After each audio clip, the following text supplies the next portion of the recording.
પ્રભુ ઈસુના મૂલ્યવાન ગૌરવી નામમાં આજની સવારની પ્રેમી સલામ. Praise the lord. હાલેલુયા. જય મસીહ કી.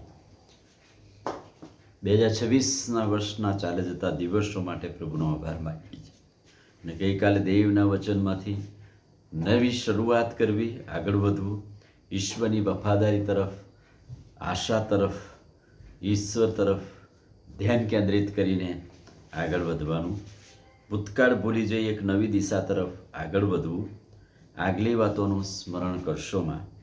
અને આપણા માટે જે ભવિષ્યનું વચન છે, પ્રભુ કહે છે કે મારા જે ઈરાદા તમારા માટે છે એ હું પૂર્ણ કરીશ. આજે આગળ બીજા વચનો, રોમનોને પત્ર 15મો અધ્યાય 13મું વચન. હવે દેવ કે જેના પર તમે આશા રાખો છો તે તમને વિશ્વાસ રાખવામાં અખંડ હર્ષ તથા શાંતિથી ભરપૂર કરો. પવિત્ર આત્માના સામર્થ્યથી તમારી આશા પુષ્કળ થાય.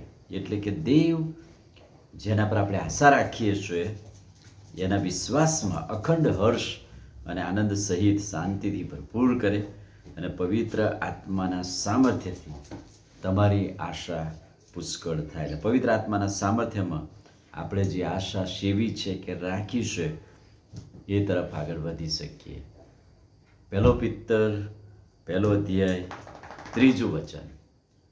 ઈશ્વરની મહાન દયામાં આપણને ખ્રિસ્ત ઈસુના મૃત્યુમાંથી પુનરુત્થાન દ્વારા જીવંત આશા આપી છે. એટલે કે નવો જન્મ આપ્યો છે.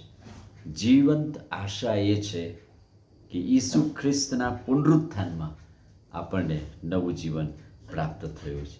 હવે આ બે વચનો કે જે વચનોમાં ખ્રિસ્ત તરફ આશા રાખીને વિશ્વાસથી આગળ વધીને પવિત્ર આત્માના સામર્થ્યથી ભરપૂર થવું અને ઈશ્વરની મહાન દયામાં આપણને જે ખ્રિસ્તના પુનરુત્થાનમાં નવા જીવન જીવવાની આશા, નવો જન્મ મળ્યો છે એ તરફ આગળ વધીને દેવનું વચન જણાવે છે.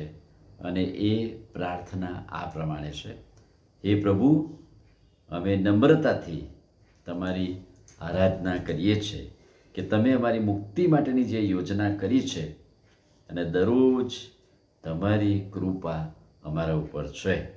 એટલે કે ઈશ્વરની આરાધના કરતાં પ્રભુની કૃપા આપણી પર જે દરરોજ વહેતી થાય છે એ યાદ કરવાની જરૂર છે.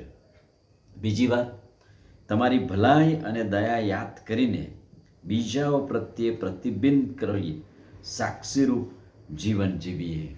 એટલે કે ઈશ્વરની ભલાઈ અને દયા યાદ કરીને સાક્ષીરૂપ જીવન જીવીએ છીએ.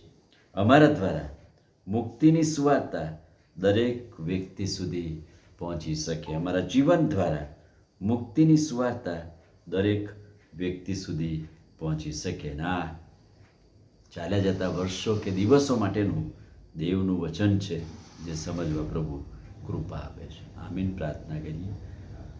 પ્રભુ, આજે સવારે તમારી અદ્ભુત કૃપા, દયા અને ભલાઈને માટે આભાર માનીએ છીએ. ચાલ્યા જતા એક દિવસો, વર્ષો અમારા માટે આશીર્વાદિત કરો છો. આભાર. અને આજે પણ એક નવો દિવસ તમે અમને આપ્યો માટે આભાર. આજના દિવસના વચનથી અમને ભરપૂર કરજો, નવી દિશા તરફ પવિત્ર આત્માના સામર્થ્યમાં આગળ વધવા અને એમ અમારા જીવન દ્વારા સાક્ષીરૂપ બનવા અમારી મદદ કરો. પ્રભુ ઈસુના નામમાં માંગીએ છીએ, સાંભળો ને માન્ય કરો. આમીન. God bless you.